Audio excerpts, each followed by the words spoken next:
प्रिय विद्यार्थियों, आज हमारा व्याख्यान होगा मराठों के पतन पर।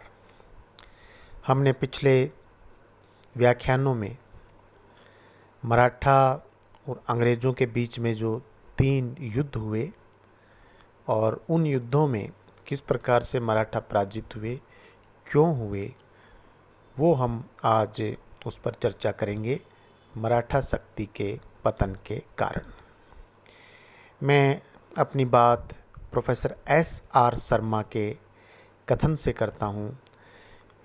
उनका मानना है कि मुगलों के उत्तराधिकारी अंग्रेज़ नहीं थे, मराठे थे। यह बात बिल्कुल सत्य है। पिछले व्याख्यानों यदि आपने ध्यान से व्याख्यान सुने हैं तो उससे ये बात स्पष्ट होती है कि ईस्ट इंडिया कंपनी ने भारत की प्रभुसत्ता मुगलों से नहीं वरन मराठों से प्राप्त की थी। क्योंकि हमने पढ़ा था कि शाह आलम द्वितीय जो मुगल सम्राट था वो मराठों के संरक्षण में था। मराठों के संरक्षण में ही वो दिल्ली गया और मराठों के संरक्षण पे ही वो राज सिंहासन में बैठा। तो इस प्रकार से भारत की जो सत्ता हुई वो मराठों के पास में हुई, क्योंकि मुगल तो उनके आश्रित हो गए थे। और पिछले व्याख्यानों में हमने चर्चा की कि वो सत्ता मराठों के पास में नहीं रही और ईस्ट इंडिया कंपनी ने मराठों से वो सत्ता छीन ली थी। जब कंपनी बंगाल में प्रभुत्व जमाने का प्रयास कर रही थी 1757, उस समय मराठों का ध्वज अटक तक लहरा रहा था। मुगल सम्राट पर मराठों का प्रभाव था। दक्षिण भारत में उनका प्रभुत्व था। राजस्थान उनकी लूट व चौथ वसूली का केंद्र बना हुआ था। बंगाल, बिहार से भी भोसले ने, जो मराठा सरदार था भोसले, उसने चौथ वसूल करना प्रारंभ कर दिया था। बक्सर के युद्ध के उपरांत दूरदर्शी अंग्रेजों ने यह जान लिया था कि अब उनका मुकाबला मराठों से होगा। हालांकि 1761 में पानीपत के युद्ध में मराठा शक्ति को आघात लगा था, परंतु एक दशक के उपरांत ही महादजी सिंधिया और नाना फडणवीस के प्रयत्नों से जर्जर मराठा शक्ति पुनः सबल हो गई। इस तथ्य से अंग्रेज भी अवगत थे, इसलिए उन्होंने इस शक्ति को निर्बल बनाने के कूटनीतिक प्रयत्न प्रारंभ कर दिए। और बाजीराव की मृत्यु के उपरांत मराठों में भी आंतरिक अव्यवस्था जर्जर होती उनकी जो अवस्था थी, आंतरिक अवस्था, वो जर्जर होती चली गई। 1818 में इस शक्ति का सदा के लिए, इस शक्ति से तात्पर्य मराठा शक्ति का सदा के लिए सूर्यास्त हो गया। मराठा सरदार ईस्ट इंडिया कंपनी की दास्तां में चले गए। उनके इस पतन के जो प्रमुख कारण हैं उनकी हम क्रमवार चर्चा करेंगे। पहला कारण है मराठा संघ की समाप्ति। पहला कारण है मराठा संघ की समाप्ति। मराठों को एकता के सूत्र में पिरोने का मराठा संघ एक अपूर्व साधन सिद्ध हो रहा था। उसके कारण मराठे एकजुट थे, यूनाइटेड थे। परंतु बाजीराव द्वितीय की गलती से संघ राज्य के अध्यक्ष का पेशवा पद समाप्त हो गया और मराठा राज्य 4 शक्तियों में विभक्त हो गए। वे सब अपने अस्तित्व की चिंता करने लगे, न कि मराठा साम्राज्य की। तो पेशवा बाजीराव द्वितीय की गलती रही और वो अंतिम पेशवा सिद्ध हुआ। उसके बाद अंग्रेजों ने पेशवा का पद ही समाप्त कर दिया। अब पेशवा का सब पद समाप्त हो गया तो मराठों का कोई एक नेता वो नहीं रहा। दूसरा है कारण मराठा सरदारों में पारस्परिक द्वेष भावना। इसमें देखिए आप, पेशवा है, पेशवा के जो अंतर्गत आ रहे हैं मराठा सरदार भोसले हैं, सिंधिया है, होलकर है, गायकवाड़ है। ये सब मराठा संघ के प्रमुख सदस्य थे। शिवाजी ने समस्त मराठों में अनुशासन, एकता व देशभक्ति की भावना उत्पन्न की थी, परंतु होलकर व सिंधिया में शक्ति की सर्वोच्चता के लिए शीघ्र ही संघर्ष प्रारंभ हो गया। भोसले ने पूना में अपने को स्वयं को सर्वोच्च बनाने का प्रयास किया। गायकवाड़ प्रारंभ में युद्धों से दूर रहता हुआ अंग्रेजों का मित्र बन गया। वस्तुतः इनकी आपसी फूट व द्वेष भावना के कारण मराठों में एकता की भावना नष्ट हो गई और वे कभी किसी कार्य को सामूहिक रूप से नहीं कर सके। वंशानुगत योग्यता पर वे अधिकारों की मांग करते रहे। इससे मराठा समाज का पतन हुआ। तदुपरांत मराठा संघ का विनाश हो गया। तो तीसरा कारण संगठन का अभाव। देखिए, यदि औरंगजेब काल से जब हम पढ़ते हैं, शिवाजी के समय से पढ़ते हैं, तो हम देखते हैं कि मराठा संघ का उद्भव मुगलों से निरंतर युद्ध के कारण हुआ था। उन्होंने मुगलों के विरुद्ध स्वतंत्रता की लड़ाई इस संगठनात्मक आधार पर ही लड़ी थी, पर वास्तविकता यही थी कि ये संघ आपस में सुसंगठित नहीं थे। वे नैतिक उत्तरदायित्व से सदा दूर रहते थे। शक्ति अर्जित कर उन्होंने अपने जीवन का एकमात्र उद्देश्य समीप के प्रदेशों व उनकी जनता को लूटना ही बनाए रखा। इस लूट की मनोवृत्ति ने भी उनमें एकता व संगठन की भावना नहीं पनपने दी। उन्होंने इस तथ्य को कभी समझने की कोशिश नहीं की कि भारत में अंग्रेज एक शक्ति के रूप में उभर रहे हैं और हमें उनसे एक दिन लोहा लेना पड़ेगा। इस अनभिज्ञता के कारण उन्होंने न तो कभी संयुक्त रूप से रहने का प्रयास किया और न ही अपनी सेना को आधुनिक व संगठित बनाने का प्रयास किया। इस संगठन के अभाव ने ही उन्हें अंग्रेजों के विरुद्ध लड़ने में सक्षम नहीं रखा। ये था तीसरा कारण। पहला कारण हमने किया था मराठा संघ की समाप्ति, दूसरा मराठा सरदारों में पारस्परिक द्वेष भावना, तीसरा संगठन का अभाव। चौथा कारण है सिंधिया व नाना फडणवीस में पारस्परिक द्वेष। दोनों ही मराठा सरदार पानीपत के तीसरे युद्ध से बच निकले थे और दोनों के प्रयासों से ही आहत मराठों में नवजीवन व नवस्फूर्ति उत्पन्न हुई थी। यदि उत्तरी भारत में मराठों के लुप्त गौरव को सिंधिया ने पुनर्स्थापित किया, तो दक्षिण भारत में मराठों की पकड़ को मजबूत बनाने का काम नाना फडणवीस ने किया। परंतु अभाग्यवश दोनों ही एक दूसरे से द्वेष रखते थे। उत्तरी भारत में सिंधिया द्वारा सैनिक उपलब्धियों से नाना द्वेष करता था, वक्त पर यथोचित धन व सेना भी नहीं भेजता था। यही कारण था कि 18वीं सदी के अंतिम दशक से ही मराठा शक्ति में निर्बलता का घुण लग गया था। तो ये चौथा कारण था सिंधिया व नाना फडणवीस का पारस्परिक द्वेष। पांचवा कारण है दयनीय आर्थिक स्थिति।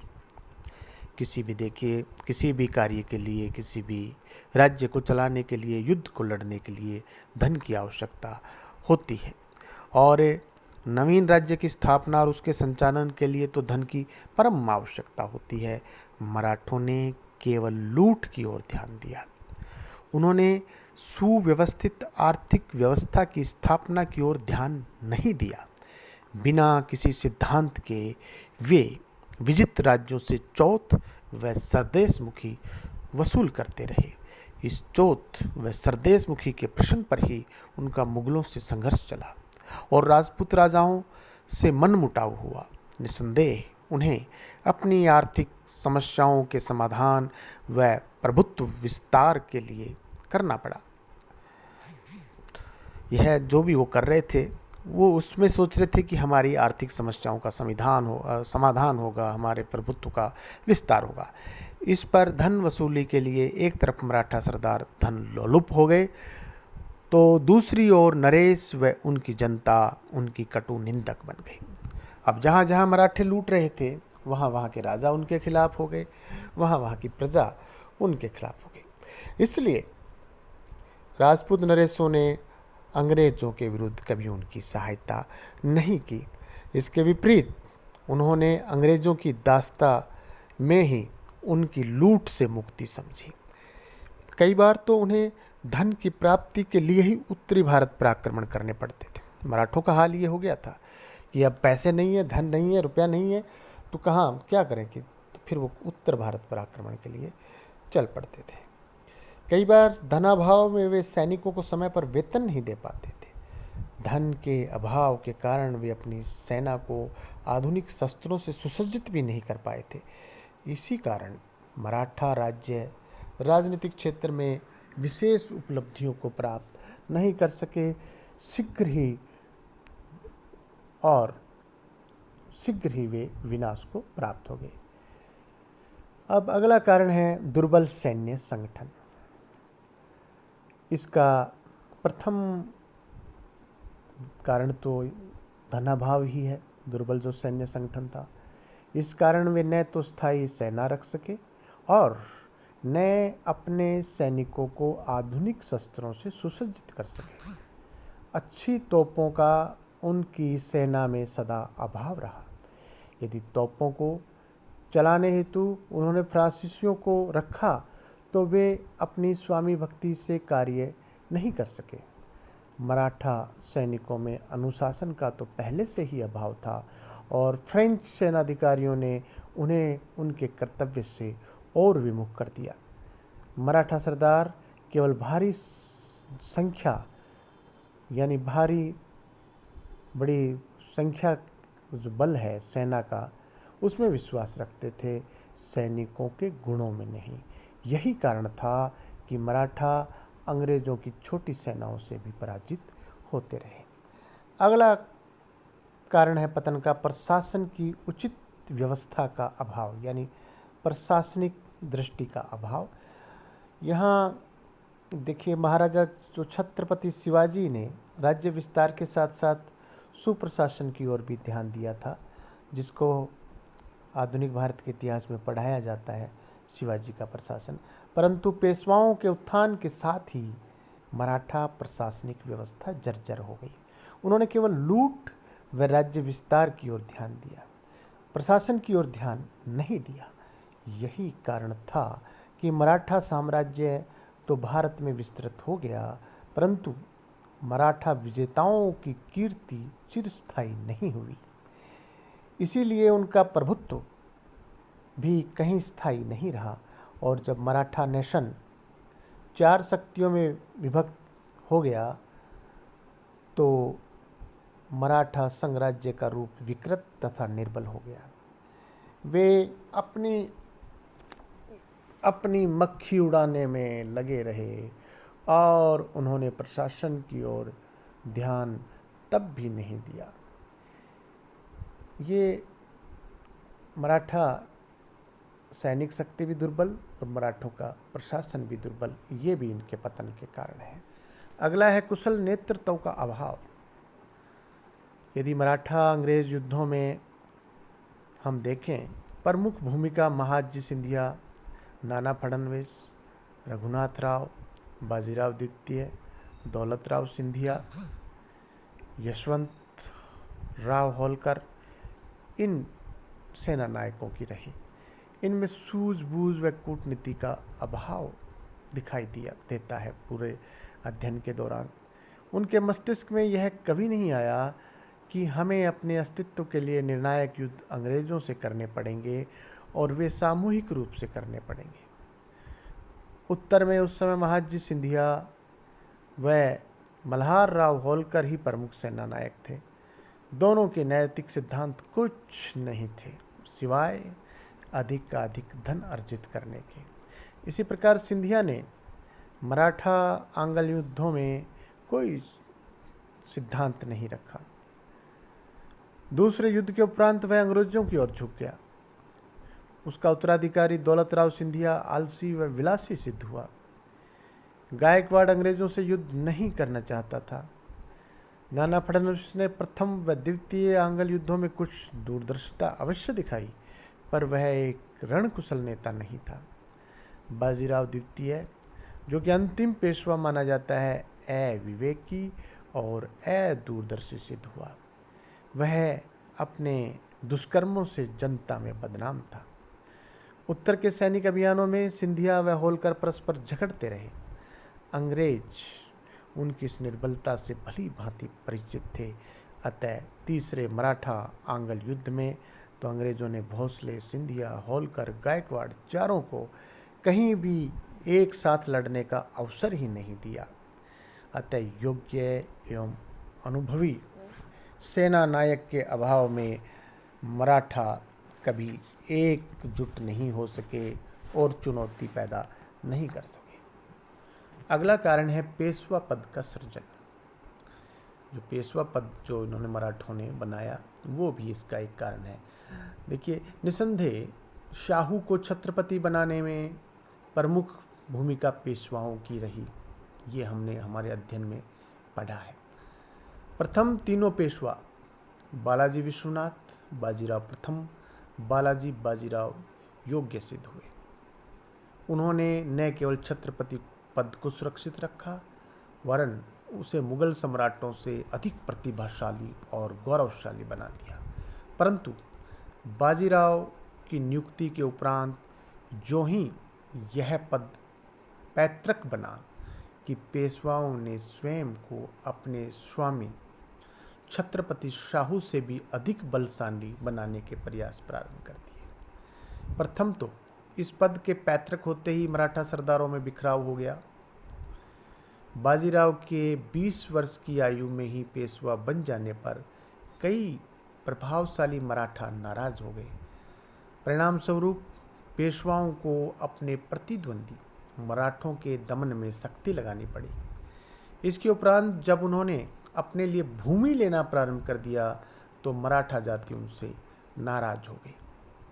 छत्रपति का पद गौण हो जाने के कारण पेशवा शक्तिशाली तो हो गए, परंतु वे आम लोगों की निंदा के भाजन भी बन गए।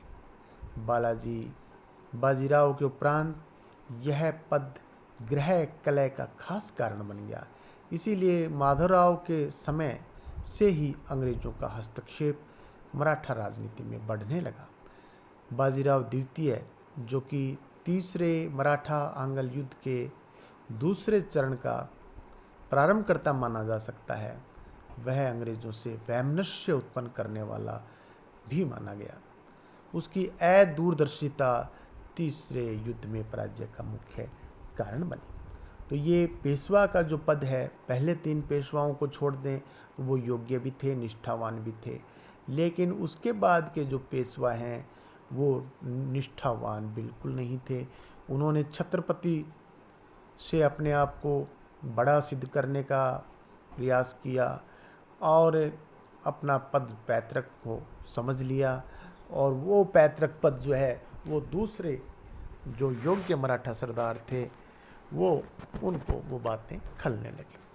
अगला कारण है उत्तर भारत में उनके बर्बरतापूर्व आक्रमण।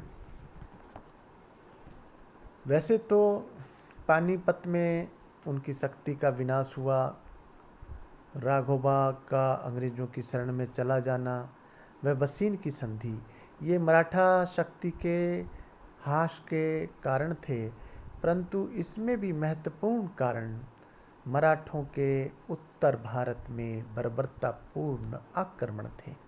उन्होंने धन की लूट के लिए क्या नहीं किया, उन्होंने राजा और प्रजा दोनों को अत्यंत दारुण अवस्था में पहुंचा दिया। ईश्वरी सिंह और माधो सिंह के राजा बनने के प्रश्न पर उन्होंने जयपुर नगर को कितनी बार और कितनी निर्दयता से लूटा, इसका इतिहास साक्षी है। बाजीराव प्रथम महाराणा का भी अपमान करने से नहीं चूका। यही रवैया उनका जोधपुर, बूंदी, भरतपुर व कोटा के साथ रहा।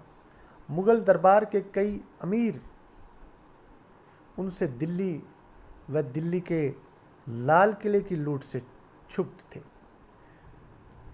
वो मुग़ल जो है वो भी उससे नाराज़ थे। यही कारण था कि उत्तर के नरेश अंग्रेज़ों से मराठों के परास्त हो जाने पर खुशियाँ मनाते थे। हिंदू पद पातशाही का नारा भी राजपूत नरेशों को अच्छा नहीं लग रहा था।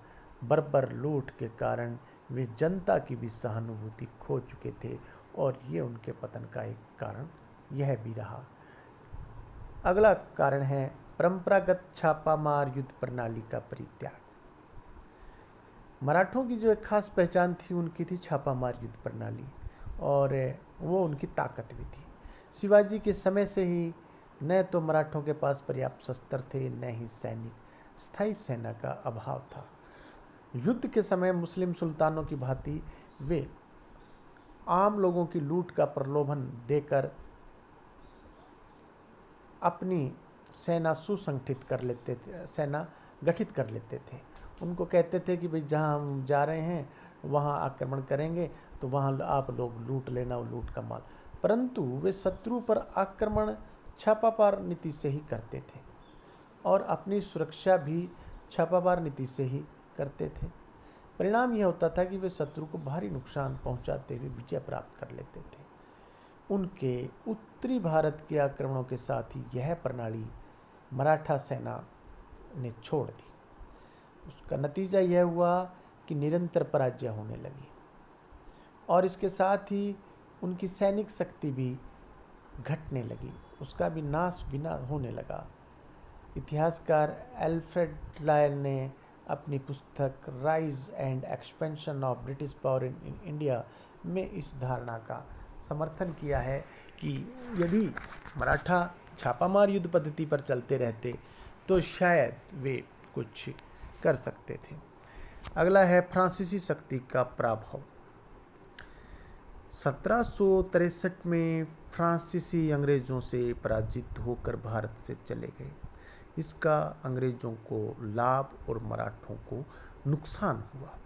यदि फ्रांसीस भारत में बने रहते तो अंग्रेज़ों और फ्रांसीसियों में ही राज्य विस्तार व धन अर्जन के लिए युद्ध होते रहते।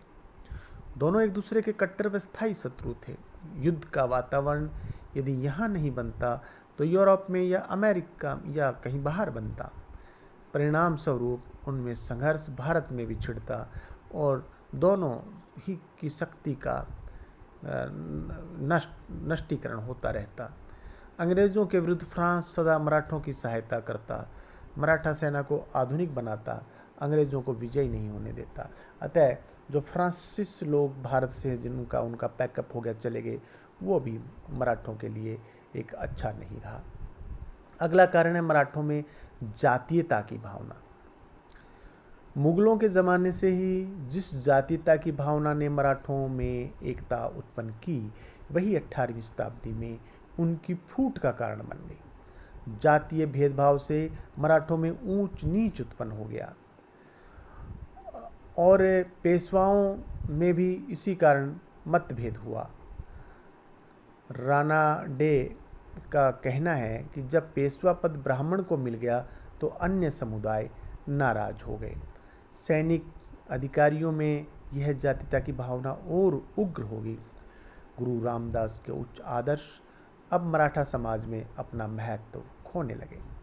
ब्राह्मण होने के नाते पेशवा अधिक अनुदार हो रहे थे। यदि कोई ब्राह्मण शास्त्रों के नियमों की अवज्ञा करता तो उसे जाति से निकाल दिया जाता था। इसी आधार पर पूना के रेजिडेंट लिखते हैं कि पेशवा से ब्राह्मणों को किसी न किसी रूप में लाभ मिलता था। ऐसा प्रतीत होता था कि वहाँ ब्राह्मण राज्य की स्थापना हो गई थी। इस प्रकार की संकीर्णता आ जाने से मराठा समाज में जातीय नियम कठोर हो गए और वे एक दूसरे से अपने को ऊंचा समझने लगे। तो कुल मिलाकर के मराठों में जो ये ब्राह्मण और जो मराठा, ये एक प्रकार का वहाँ पर आपस में एक चलने लग गया। पेशवा जो है वो ब्राह्मण पद के थे और वो ब्राह्मणों का पक्ष लेते थे। अगला है मराठों की धार्मिक नीति। पेशवाओं की धार्मिक नीति भी प्रतिक्रियावादी सिद्ध हुई। परंतु यथार्थ में यह नीति प्रतिक्रियावादी न होकर वैज्ञानिक थी। हिंदू धर्म में कुछ अंधविश्वास हो सकते हैं, परंतु यह पूर्ण रूप से वैज्ञानिक एवं तार्किक धर्म है। उस समय पेशवा सरकार ने गोवध अवश्य बंद किया था। इसके अलावा उन्होंने अन्य धर्मों के विरुद्ध कोई कानून नहीं बनाया। परंतु मराठों की एक तरफ से हिंदू पद पातशाही का नारा अवश्य दिया गया। मराठों के इस नारे से मुगल दरबार और निज़ाम हिल गया। तुरानी अमीरों ने इस नारे को उछालकर मुगल सम्राट व कट्टर मुसलमानों को मराठा विरोधी बना दिया। सिंधिया की राजधानी में मुहर्रम ठाठ से निकाले जाते थे। राजकीय रूप से ईद उल फितर मनाया जाता था, परंतु स्वार्थी मुसलमानों ने मराठों को मुस्लिम विरोधी बताया। अंग्रेज़ों ने इसमें सहयोग किया। परिणाम स्वरूप मराठों को मुगलों व अन्य धर्मावलंबियों का अंग्रेज़ों के विरुद्ध सहयोग नहीं मिला। तो जो मराठों की विशेषकर जो बात की जाए हिंदू पद पातशाही, इससे मुगलों को आपत्ति हुई। हालांकि हमने अध्ययन किया है अभी कि सिंधिया की राजधानी में मुहर्रम ठाठ बाट से निकाला जाता था और ये ताजिए भी, लेकिन एक छवि ऐसी हो गई कि मराठा जो है मुगल विरोधी हैं। अगला है अंग्रेज़ों की कूटनीति, जो कि बहुत महत्वपूर्ण है। कूटनीति में मराठा अंग्रेज़ों की तुलना में कहीं नहीं ठहरते थे। युद्ध करने से पूर्व अंग्रेज़ अपने शत्रु के पड़ोसी राज्यों से मित्रता कर लिया करते थे और वे अपना संघ बना लेते थे, एक अपना मोर्चा बना लेते थे। मराठों के विरुद्ध उन्होंने निज़ाम, कई बार मैसूर के शासकों को मित्र बनाया। उत्तर में राजपूतों को मराठा विरोधी बनाया। इसके अलावा वे मराठा सरदारों को ही एक दूसरे का विरोधी बना दिया करते थे। परिणाम स्वरूप अंग्रेज़ों की विजय होती थी। और अंतिम कारण है अंग्रेज़ों की गुप्तचर व्यवस्था। मराठा शत्रु सेना के संदर्भ में कुछ जानकारी प्राप्त नहीं करते थे, जबकि अंग्रेज़ इस दिशा में पूर्ण जागरूक रहते थे। इतिहासकार सर देसाई इस संदर्भ में लिखते हैं कि अंग्रेज़ अधिकारी भ्रमण करते समय ही सैनिक तथा असैनिक जानकारी प्राप्त कर लिया करते थे। मराठों की सैनिक व प्रशासनिक जानकारी प्राप्त करने की दृष्टि से मराठा भाषा भी उन्होंने सीख ली थी। इसके विपरीत मराठा सरदार व उनके अधिकारी अंग्रेजी भाषा से अनभिज्ञ थे। अतः मराठे अंग्रेज़ों की सैनिक गतिविधियों का कुछ भी पता नहीं लगा पाते थे। ये सब मराठों के पतन के कारण थे मुख्य रूप से। इसकी समीक्षा करते हुए इतिहासकार VVS खरे लिखते हैं कि निजी रूप से मराठे वीर व कुशल सैनिक होते थे, परंतु उनमें सामूहिक प्रवृत्ति